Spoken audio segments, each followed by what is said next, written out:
प्रिय भक्तों, हर हर महादेव। पूर्व काल में चित्रभानु नामक एक शिकारी रहता था। जानवरों की हत्या करके वह अपने परिवार को पालता था। एक बार साहूकार का उसके पास कर्ज भी था, लेकिन उसका ऋण समय पर नहीं चुका सका। क्रोधित साहूकार ने शिकारी को शिव मठ में बंदी बना दिया। संयोग से उस दिन शिवरात्रि थी। शिकारी ध्यान मग्न होकर शिव संबंधी धार्मिक बातें सुनता रहा। चतुर्दशी को उसने शिवरात्रि व्रत की कथा सुनी। शाम होते ही साहूकार ने उसे अपने पास बुलाया और ऋण चुकाने के विषय में बात की। शिकारी अगले दिन सारा ऋण लौटा देने का वचन देकर बंधन से छूट गया और अपनी दिनचर्या की भांति वह जंगल में शिकार के लिए निकला। लेकिन दिन भर बंदी गृह में रहने के कारण भूख प्यास से व्याकुल था। शिकारी खोजता हुआ बहुत दूर निकल गया। जब अंधकार हो गया तो उसने विचार किया कि रात जंगल में ही बितानी पड़ेगी। वह एक तालाब के किनारे एक बेल के पेड़ पर चढ़ गया और रात बीतने का इंतजार करने लगा। बेल वृक्ष के नीचे शिवलिंग था और जो बेल पत्रों से ढका हुआ था। शिकारी को उसका पता नहीं था। पड़ाव बनाते समय उससे जो टहनियां तोड़ी वे संयोग से शिवलिंग पर गिरती चली गई। इस प्रकार दिन भर भूखे प्यासे शिकारी का व्रत भी हो गया और शिवलिंग पर बेल पत्र भी चढ़ गए।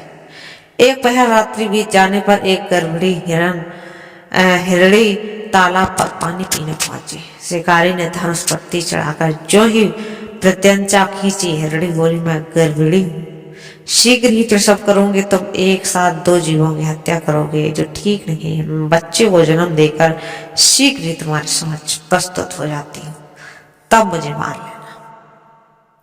शिकारी ने प्रत्यंचा ढीली कर दी और हिरणी जंगली झाड़ियों में लुक गई। प्रत्यंचा चढ़ाने तथा ढीली करने से वक्त कुछ बेलपत्र अनायास ही टूटकर शिवलिंग पर फिर से गिरी।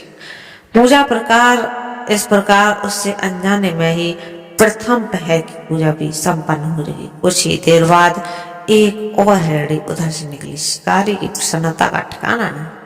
समीप आने पर उसने धनुष और बाण चढ़ाया। तब उसे देख हिरणी ने विनम्रता पूर्वक निवेदन किया, हे शिकारी, मैं थोड़ी देर पहले ऋतु से निर्वर्ण हुई हूँ, कामातुर गृहिणी, अपने प्रिय की खोज में भटक रही हूँ। मैं अपने पति से शीघ्र मिलकर तुम्हारे पास आ जाऊंगा। शिकारी ने उसे भी जाने दिया।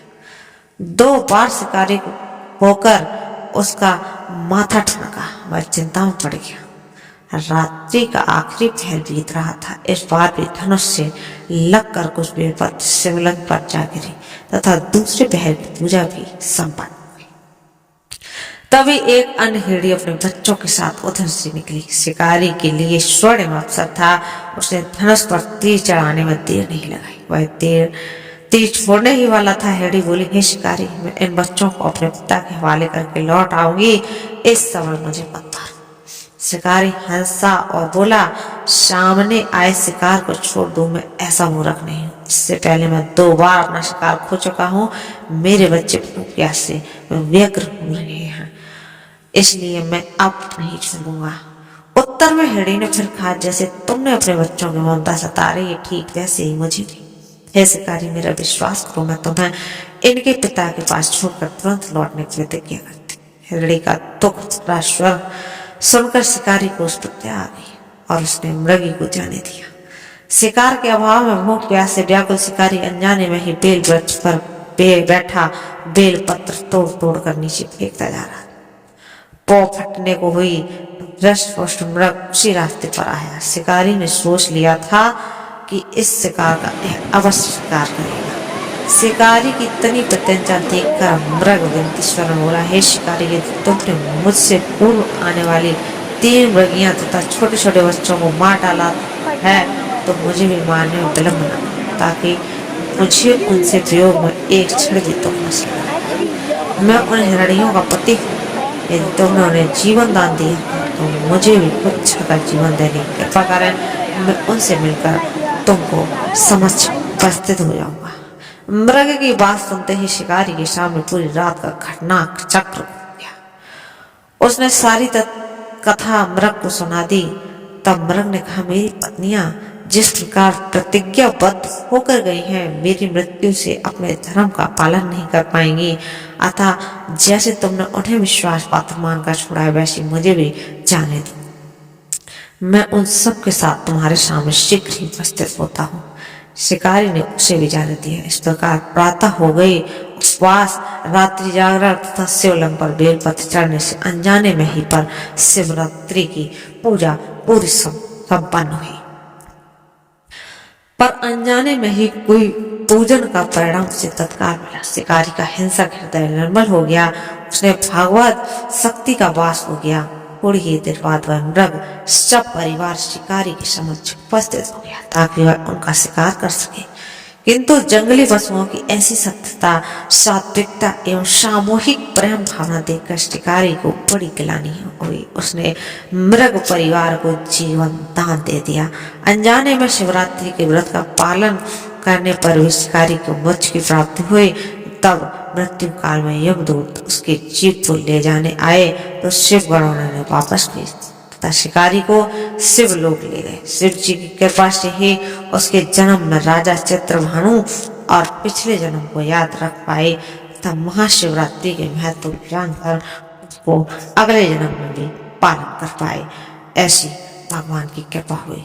शिव कथा का यह संदेश है कि शिकारी की कथा अनुसार महादेव तो अनजाने में किए गए व्रत को विफल देते हैं, पर वास्तव में महादेव शिकारी की दया भाव से प्रसन्न हुए। अपने परिवार के कष्ट का ध्यान होते हुए भी शिकारी ने मृग परिवार को जाने दिया। यह करुणा ही वस्तुतः उस शिकारी को उन पंडित एवं पुजारियों से उत्कृष्ट बना देती है जो कि सिर्फ रात्रि जागरण, उपवास एवं दूध, दही, बेलपत्र आदि द्वारा शिव को प्रसन्न कर लेना चाहते हैं। उस कथा में सबसे महत्वपूर्ण बात यह है कि इस कथा में अनजाने में हुई पूजन पर विशेष बल दिया गया है।